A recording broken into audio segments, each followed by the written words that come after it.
우리가 사도행전 8장을 시작하면서 사도행전의 분위기가 확 달라지고 시작하죠. 핍박으로 말미암아 성도들이 여기저기 흩어지게 되었습니다.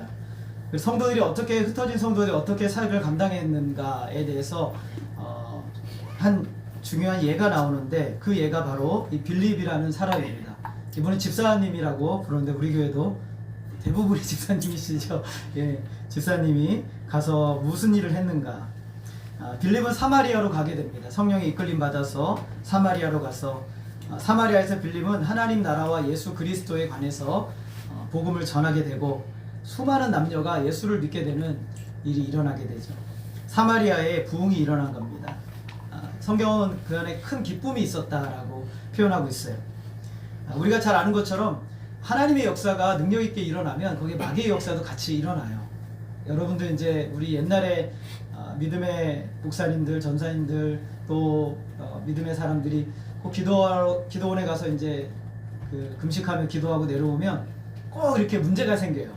그 마음을 흔들어 놓고 영적인 것을 세속적인 세상적인 것으로 바꾸려 하는 역사들이 꼭 일어나게 되거든요. 제가 한번 그런 적이 있었는데 그 신대원 시험을 마치고 나서 이제 저는 어떻게 할까 고민하다가 중국으로 가야겠구나 하고 중국에 선교사님이 계셔서 가려고 준비하고 이제 기도하러 올라갔더니 하나님이 특별한 응답을 주셨어요. 그래서 거의 한 4, 5일 금식을 하고 기도하고 내려왔는데 내려오는데 제가 그러지 말았어야 되는데 라면이 너무 먹고 싶은 거예요. 우리 전사님도 너무 잘 아시겠죠. 권사님도 아시겠지만 금식을 하자마자 라면을 먹으면 큰일 나거든요. 근데 제가 딱 내려오자마자 그 천마산 기도원 아래 보면은 내려온 분식점이 하나 있는데 거기에 딱 써있는데 김치 라면이 딱 써있는 거예요. 그걸 먹지 말았어야 되는데 거기서 그걸 너무 맛있게 먹고 완전히 영적이던 그 기분들이 완전히 나락으로 떨어져 일주일이 넘게 복통으로 고생했던 기억이 나요. 물론 그때 하나님이 특별한 응답을 주셔서 그런 신대원에도 들어가게 되고 그런 과정이 있었지만 우리가 영적인 것들을 잘 지키고 준비하는 것들이 너무너무 중요해요. 하나님이 주신 큰 은혜를 잘 관리하는 것, 영적인 일들을 관리하는 것이 정말 중요하거든요. 근데 여기에 보면은 마술사 시몬이라는 사람이 예수를 믿겠다고 빌립을 쫓아다니기 시작을 한 거예요. 이 사람은 지난주에 말씀드렸던 것처럼 사마리아에서 가장 큰 사람, 가장 영향력 있는 사람, 굉장히 유명한 사람이거든요. 근데 이 사람이 예수를 믿었으니 사마리아가 들썩들썩하죠. 그런데 이렇게 예수를 믿게 돼서 사마리아가 들썩들썩 한다는 소식을 예루살렘 교회에 들리니까 예루살렘 교회에서 베드로와 요한을 파송을 했어요. 진위 여부를 제대로 믿었는지 파악을 해야 되는 거예요. 여러분, 믿음은 진짜 믿음인지 가짜 믿음인지 우리가 잘 파악을 했는데 영적인 사람들이 그것을 파악을 해야 되는 거예요. 두 사람이 내려가 보니까 예수를 믿는다고 했는데 요한의 세례만 알고 뭘 모릅니까? 성령의 기름 부음을 받지 못했다는 거예요.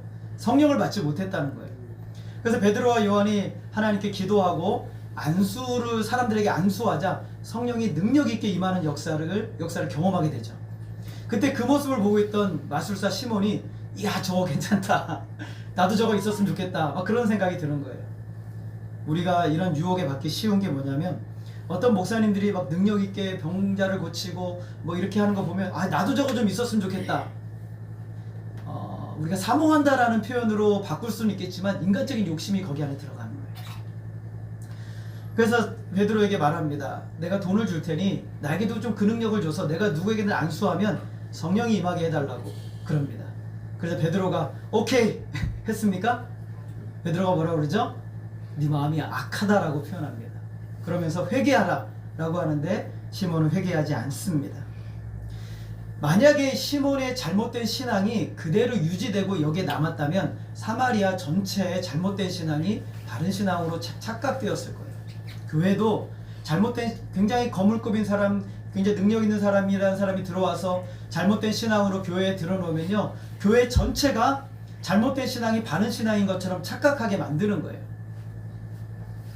그래서 사도 베드로와 요한을 통해서 잘못된 신앙의 불순물을 제거해버리고 순수하게 사마리아 교회가 시작하도록 만든 거예요. 성령의 역사죠. 하나님이 하신 거예요. 두 사도는 이런 사역을 하고 예루살렘으로 돌아갑니다. 사마리아 여러 마을에 돌아가면서 복음을 전하고 갑니다. 그럼 빌립은 어디 있습니까? 빌립이 이 교회를 개척했는데 빌립은 조용해요. 도대체 뭘 하고 있었을까? 우리 26절 한번 같이 읽어보겠습니다. 시작. 주의 사자가 빌립에게 말하여 이르되 일어나서 남쪽으로 향하여 예루살렘에서 화산으로 내려가는 길까지 가라. 그 길은 광야라. 여러분, 사마리아 교회를 누가 개척했습니까? 빌립이 개척을 했죠. 그래서 굉장한 부흥이 일어났어요. 베드로와 요한이 내려와서 사역을 감당하자 빌립은 조용히 뒤로 물러나요. 그리고 자기 할 일만 하는 거죠.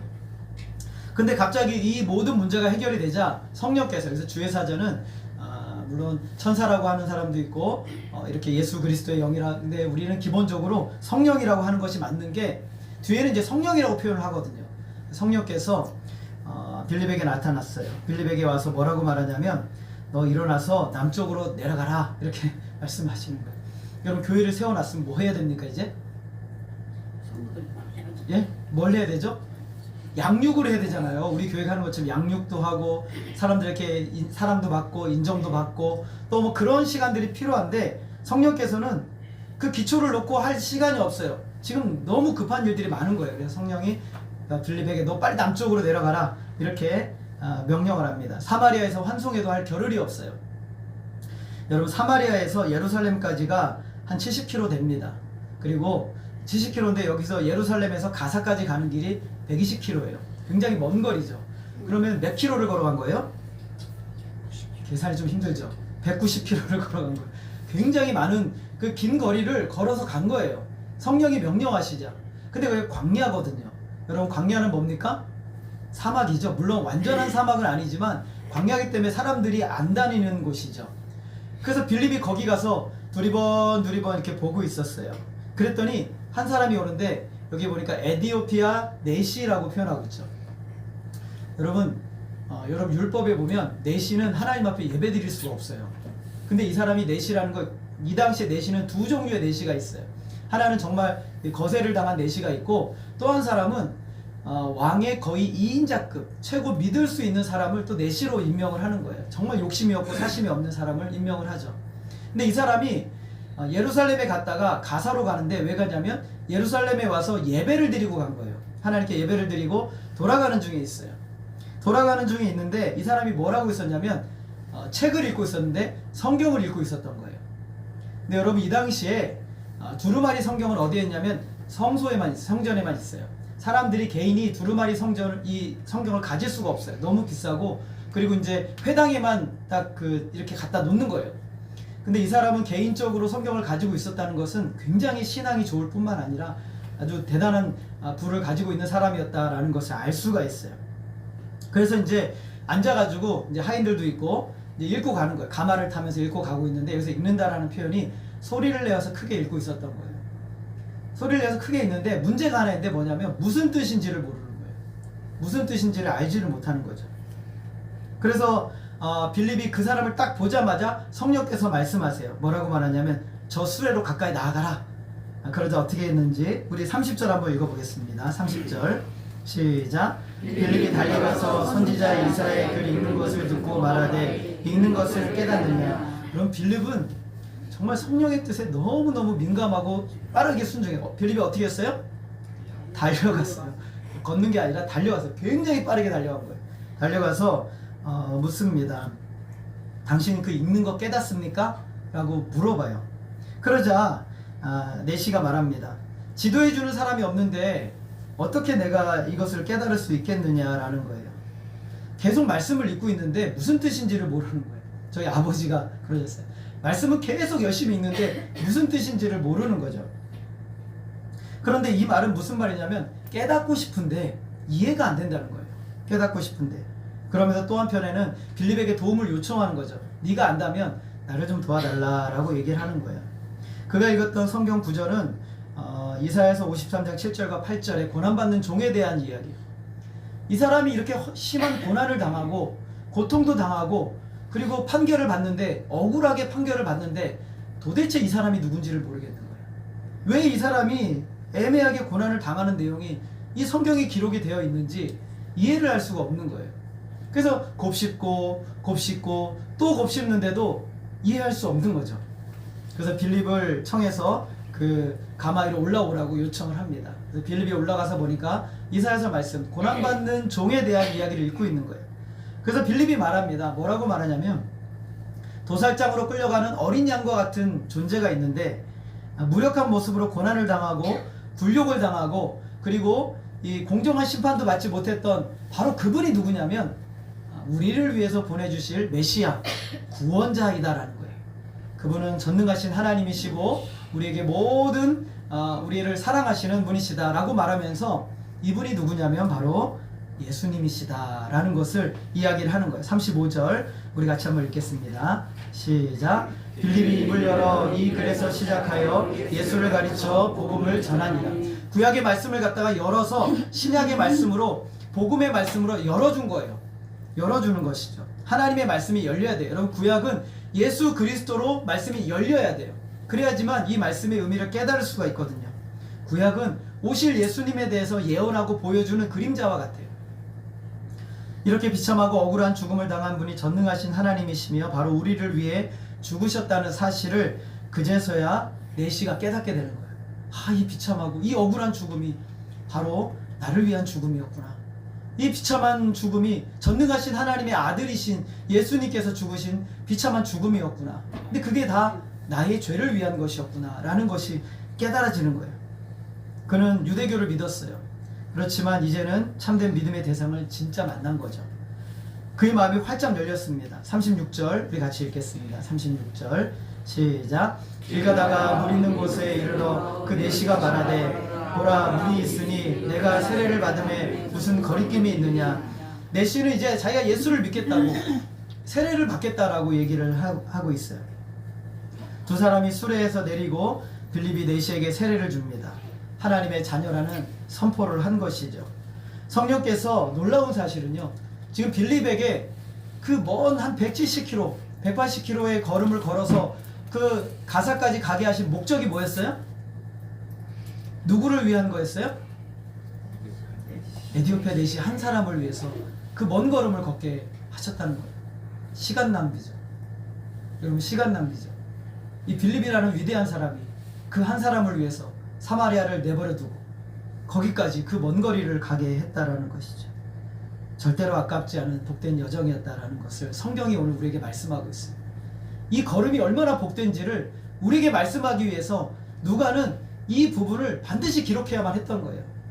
한 영혼을 위해서 찾아오신 하나님의 사랑이 지금 빌립을 통해서 투영되고 있는 거예요. 하나님이 얼마나 우리를 사랑하셨는지.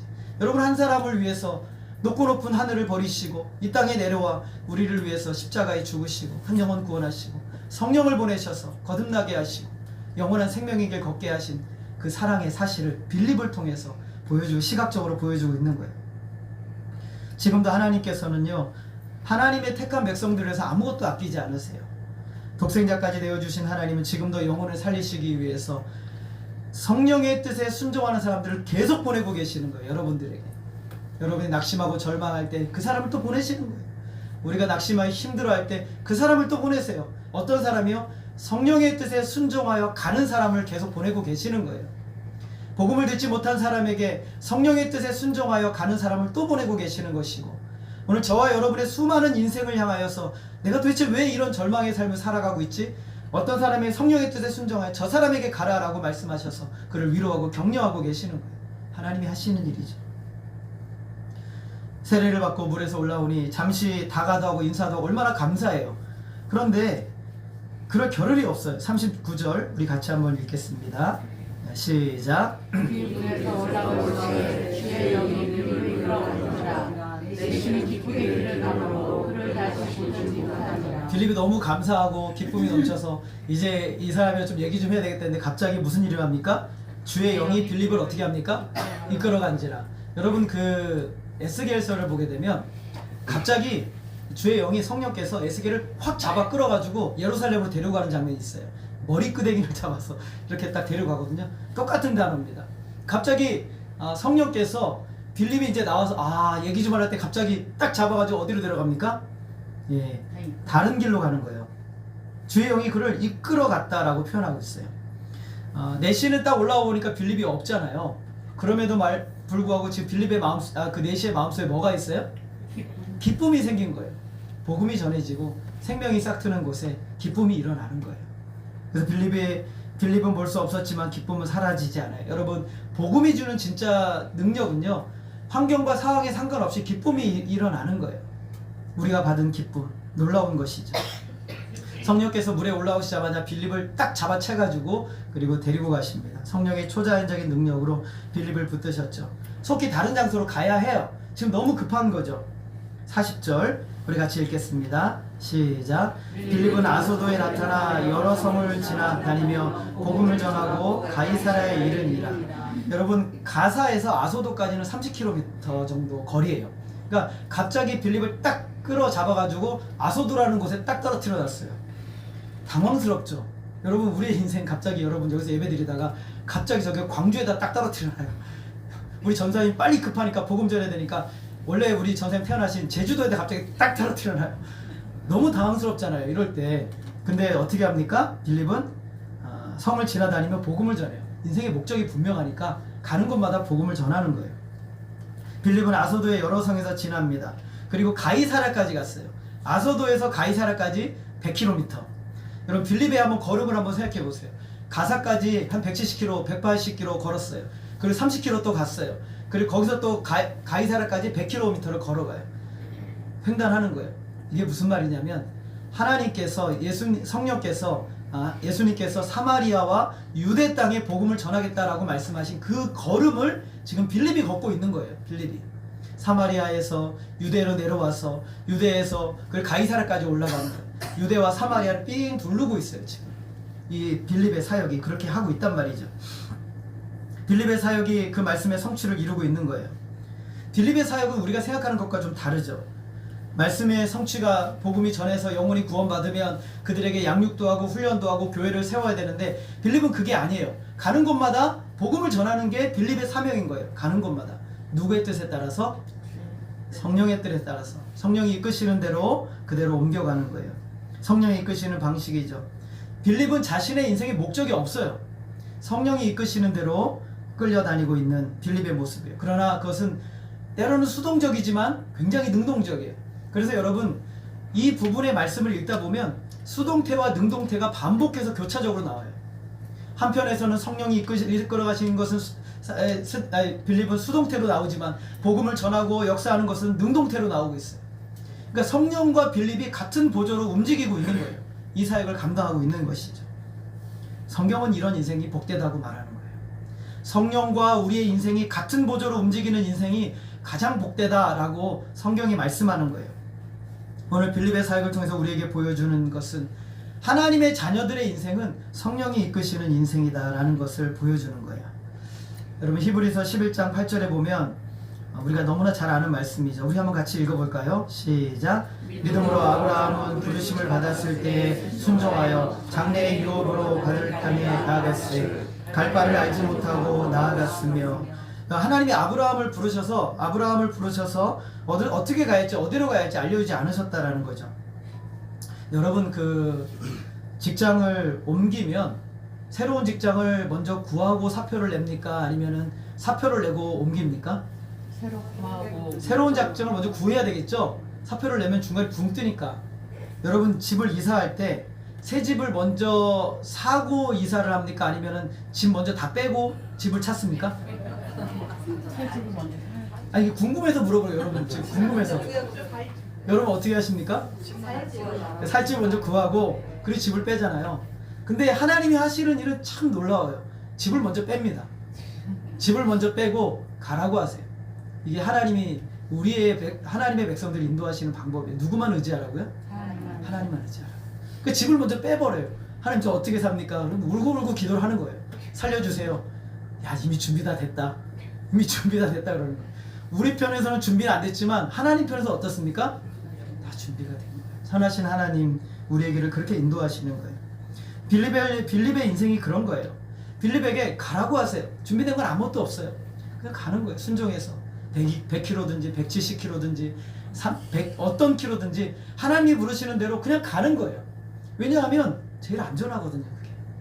여러분, 내 힘으로 내 방법대로 인생을 살면 안전할 것 같은데 아니요. 안전하지 못해요. 성령을 따라가는 인생이 가장 안전한 인생인 거예요. 가장 복된 인생인 것이죠. 아브라함은 자기가 갈 곳을 알지 못했어요. 그러나 하나님이 집을 먼저 빼버리니까 어쩔 수 없이 가야 되는 거예요. 그래서 아브라함의 인생을 향해서 한 가지 표현하는데, 그는 천막을 치고 살았다고 말해요. 텐트 치고 사는 거예요. 언제 이사할지 모르니까. 본토 친척 아비집을 떠나서 약속한 성을 바라보는 인생이죠. 이것이 바로 복된 인생이라고 성경이 말하는 거예요.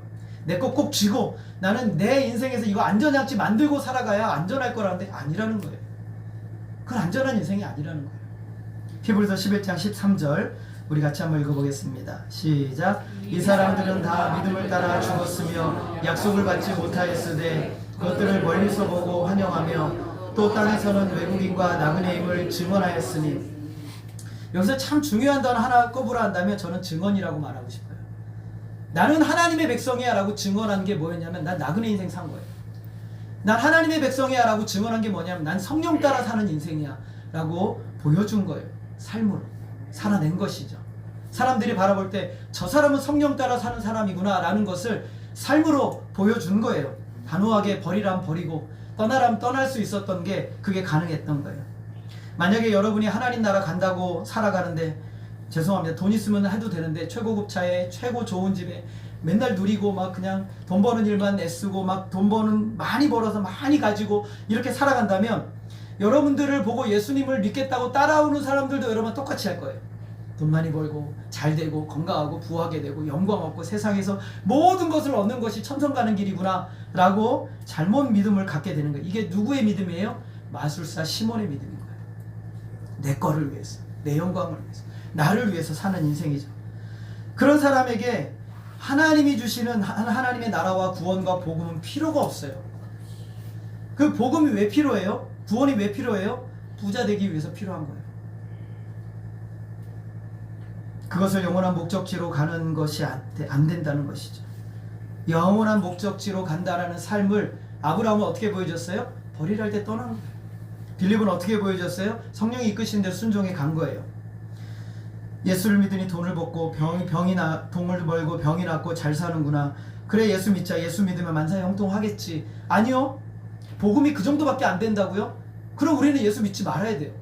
여러분 돈 벌려면요, 저건 지금 이건희 돌아가셨구나. 저기 삼성 가가지고 어떻게든지 돈 달라고 하고 돈 벌기 위해서 목숨을 걸어야 되는 거예요. 복음이 그 정도밖에 안 된다고요? 복음은요, 영원을 주는 거예요.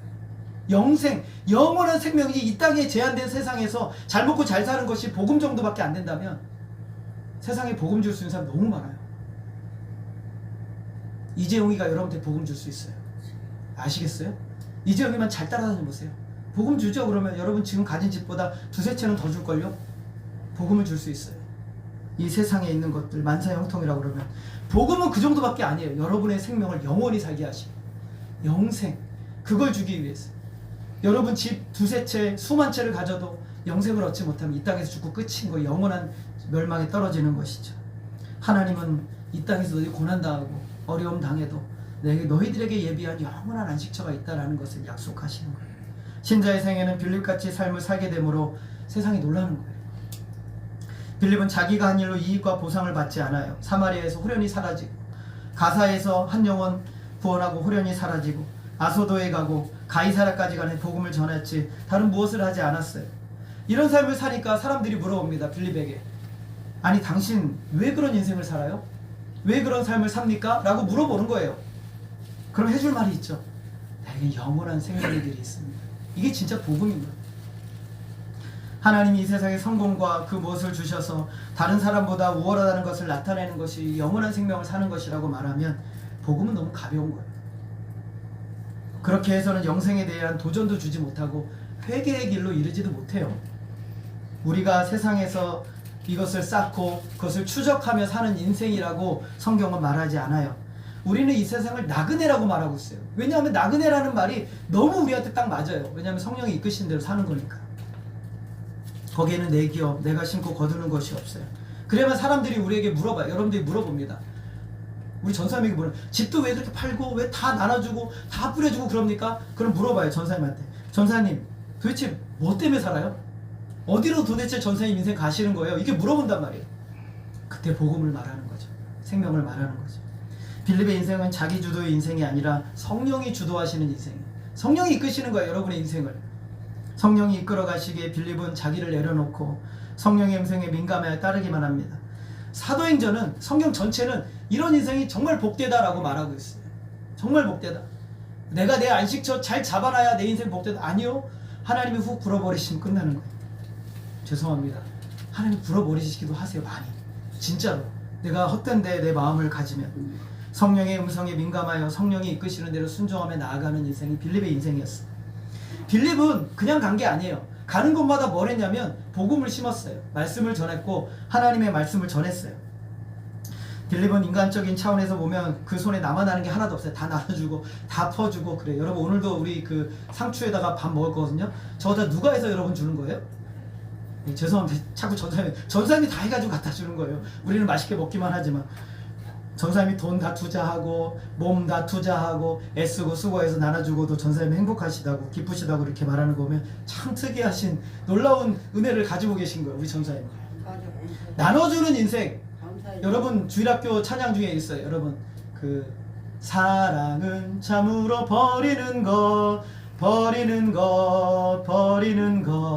사랑은 참으로 버리는 것 더 가지지 않는 것 이상하다 동전한 일 움켜잡고 없어지고 쓰고 빌려주면 풍성해져 땅 위에 가득하네. 오! 사랑 참으로 버리는 것. 영혼을 위해서 헌신하고 버리는 삶을 살라고 저 여러분을 보내신 거예요. 근데 빌립은 그런 인생을 살았어요. 이사야서 55장 11절 우리 같이 10절 한번 같이 읽어볼까요? 시작. 눈이 하늘로부터 내려서 교리로 되돌아가지 아니하고 땅을 적셔서 소출이 나게 하며 싹이 나게 하여 파종도에게 종자를 주며 먹는 자에게는 양식을 주고. 여러분 하늘에서 비가 내렸어요.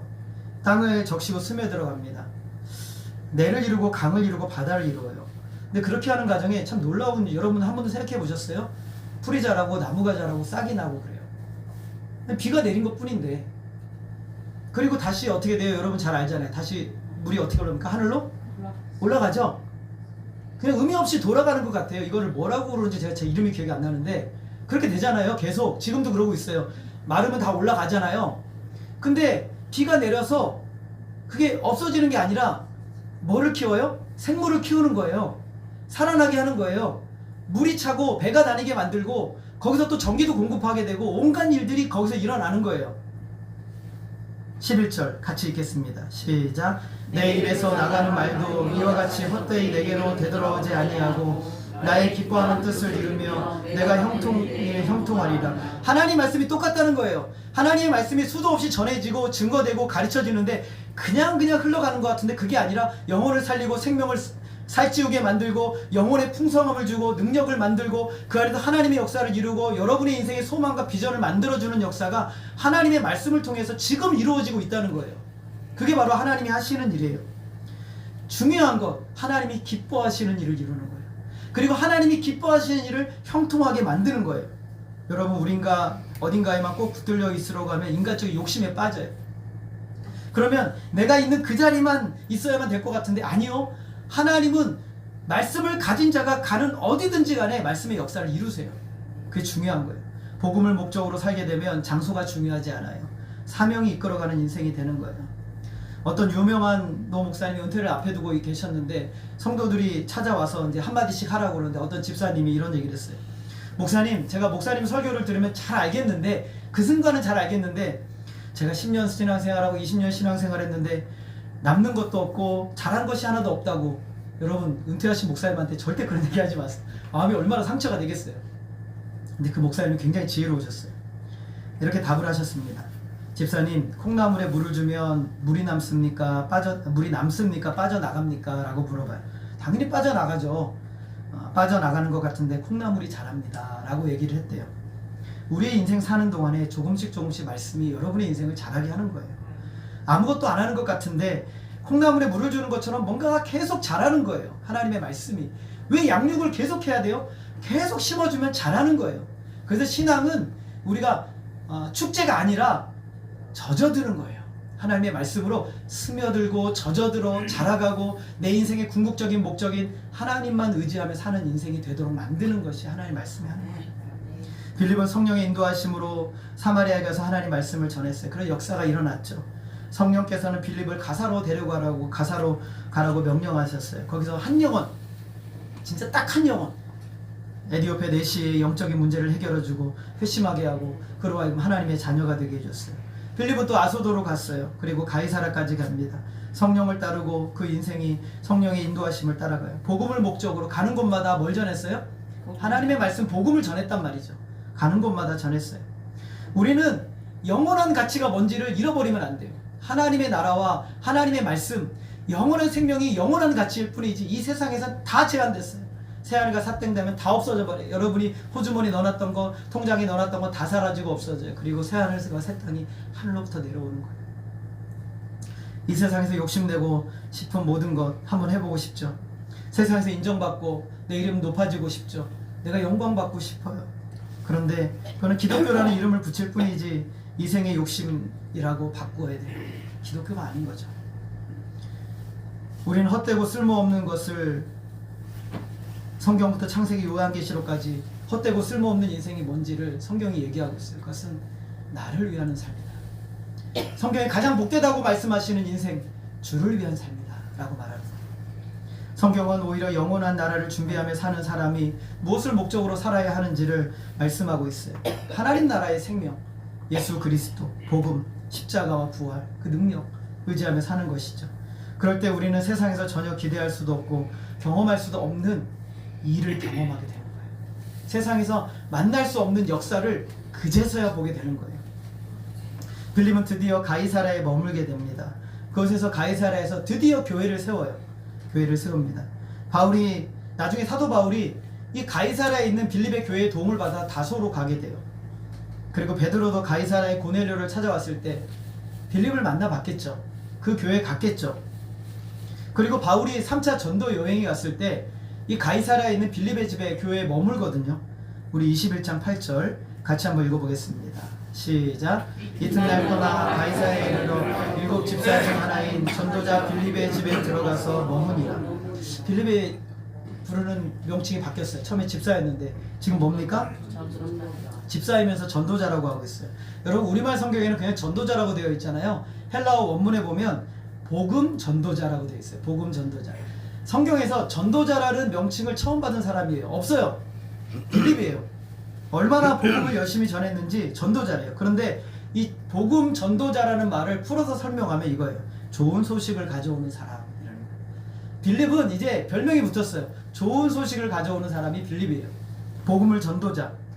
예루살렘 교회 핍박으로 흩어진 빌립은 성령의 이끌림을 받았어요. 그는 성령께서 이끄시는 대로 순종해서 다 갑니다. 가는 곳마다 자기가 해야 될 사명, 복음을 전해요.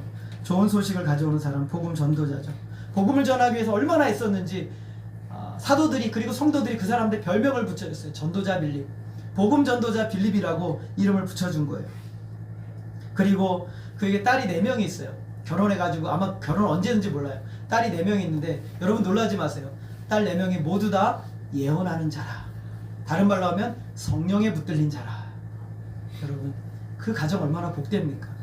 복음을 위해서 애쓰고 수고했더니 딸이 4명이 있는데 모두가 다 예언하는 자라, 성령에 붙들린 자라, 하나님의 충만한 은혜에 붙들린 가정이 되어서 하나님의 역사를 감당하고 있었던 것이죠.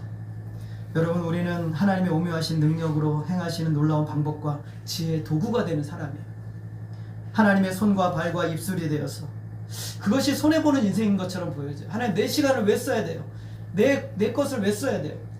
때로는 성령께서 여러분에게 이렇게 하라고 명령하실 때가 있는데 부당해 보이기도 해요. 나는 지금 가기 싫죠. 여러분 빌립의 성령이 이끄시면 부당해 보이잖아요. 그냥 가라고 그러고 갑자기 머리끄댕이 잡아서 끌고 가는 것처럼 끌고 가시고 이렇게 하신단 말이죠. 그러나 그 인생 가장 복되다고 성경이 여기에 딱 기록하고 계시는 거예요. 오늘 우리에게 말씀하시는 거예요. 여러분 어려운 시기, 우리 한 사람 제대로 살기도 어려운 시기를 여러분 살고 계시죠? 그런데 제가 분명하게 말하는데 초대교회 성도들보다 여러분 훨씬 더 평안한 삶을 살고 있는 거예요. 비교할 수 없을 정도로 여러분 굉장히 부유한 삶을 살고 계시는 거예요. 환경이나 상황의 문제가 아니에요. 우리가 무엇에 붙들려 살아가느냐가 중요한 거예요. 사도 여기 빌립 집사님은 성령에 붙들림 받았어요. 성령에 이끌린 대로 순종해 갔어요. 거지되고 완전히 망가지고 아무것도 없을 것 같은데 하나님이 그를 통해 교회를 세우시고 딸도 4명이나 낳게 해주시고 딸 모두가 다 성령 충만하여 예언하는 자가 되게 해주시고 그 가정을 복되고 아름답게 꾸려주시는 하나님의 역사가 그를 통해서 보여지고 있는 거예요. 선교의 거점이 되어서 많은 사람들을 돕고 바울을 돕고 베드로를 돕고 거기에 오는 수많은 사람들을 위로하고 격려하고 힘을 주는 안식처가 되게 하시는 역사가 일어나게 됐다는 것이죠.